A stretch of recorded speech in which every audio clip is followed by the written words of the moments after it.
I've got the ACC schedule in my hand, and I got to tell you, there's some stuff I like, there's some stuff I don't like, but some of you are in trouble. Now, Miami's not one of them. So Miami just played for a national championship. Miami, I generally like the path they have this upcoming year, but it's weird.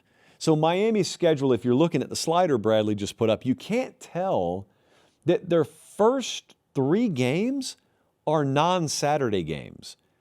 They have 4 overall games that are non-Saturday games. So they don't play on a Saturday until Central Michigan on September 26th, which is kind of weird. You kind of adjust the body clock a little bit different. But outside of that, they play 6 of the bottom 9 teams in the ACC. Now, when I'm talking about odds, I'm just saying we went to FanDuel, we looked at the odds to win it all, and we stacked conference teams accordingly. It's a very rough metric there, I'll grant you, in February. Miami plays 6 of the bottom 9 teams in the ACC. They don't play Louisville. They don't play SMU. They don't play Virginia. They do go to Notre Dame. Of course, that's a non-conference game. They do go to Notre Dame in November, and that's the second leg of back-to-back road games for Miami. But the trade-off is they get their final 3 games at home. So I like Miami's path. I think Miami's a playoff team again. So I really like their path.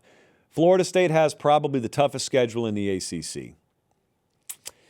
If you've been sitting around thinking, man, it feels kind of bleak for Florida State, you're right.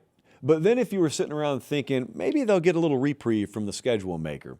The schedule maker is applying body blows to Florida State as we speak. They play the top 5 teams in the ACC in terms of odds. 5 for 5. They play all of them. They go to Louisville and to Miami back-to-back road games. Miami, by the way, coming off a bye. They've got 2 northern road games back-to-back in November. They go to Boston College. They fly right back up there and go to Pitt the next week. Oh, by the way, out of conference, they just casually play at Alabama and then play Florida at home. So we couldn't license the Undertaker's music. We tried, but just envision that playing as a soft audio bed in the background right now.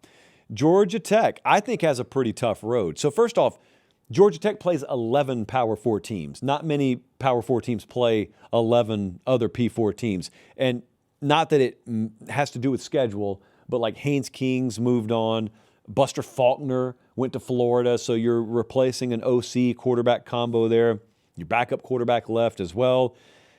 And not only do they play what they play in conference, which I'll get to in a second, but you also got to remember with schedules like Georgia Tech, they play Georgia at the end of every year. They're also playing Tennessee this year.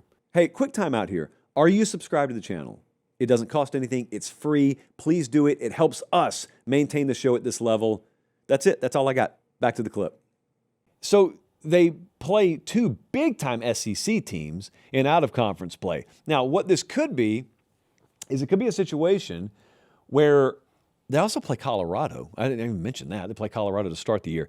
It could be a situation where progress is not reflected linearly.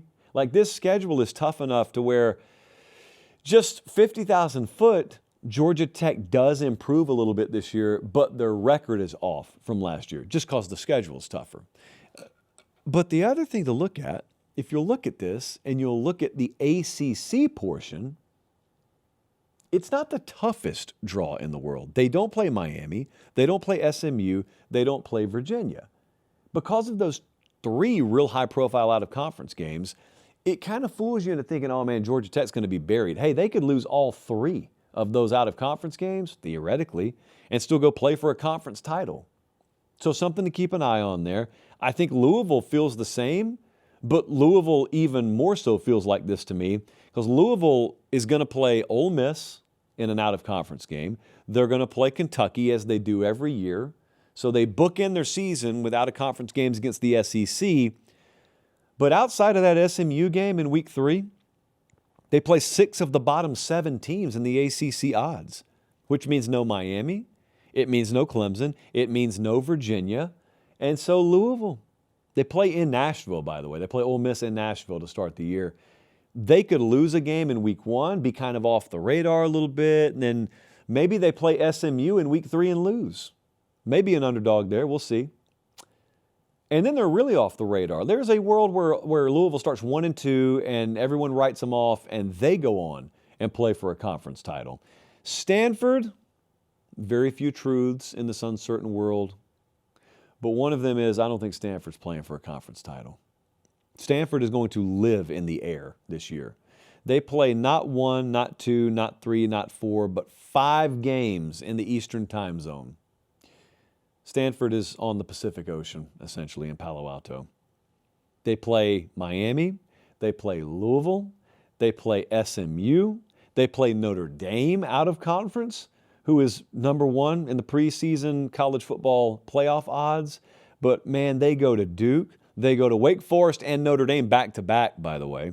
They go to Louisville, they go to Virginia Tech. That trip to Virginia Tech is mid-November in Blacksburg, always a fun time. So this is kind of like the Northwestern schedule, but in the ACC. Like Northwestern got thrown in the wood chipper by the Big Ten schedule maker. Stanford suffered a similar fate in the ACC. It is February 5th. So Stats and Info tells me that means we're less than 10 days away from Valentine's Day. And I got to tell you, of course, I'm proud of everything that we offer in the Pate State store. But we've got a Valentine's Day collection over there, which I just wanted to be called the Pate State Love Collection. But Alex and the folks overrode it because they think Valentine's Day is more recognizable with this time of month, which makes sense. She knows what she's talking about more than me. But anyway, after Valentine's, I'm calling this the Pate State Love Collection because at that point, Valentine's will be an afterthought. So, our mascot around here is Chuggy, because we are the Pate State Freights after all. And what does a freight do if not chugging? What do you do on Valentine's if not hugging? And so we just put those 2 words on a hat, hugging and chugging. And that is my favorite new item that we had, not piece of merch. We don't use those words on the show, but item. The hugging and chugging hats are awesome. We have other things in there as well. Like there are several things. You can go to patestatematerial.com and look right now. I had moderate expectations when Jesse came to me and said, hey, should we put some Valentine's items together? We exceeded my moderate expectations. I would even go as far as to say this is high-level stuff. That little Pate State logo with the arrow through the heart, that's good stuff. That is objectively good stuff.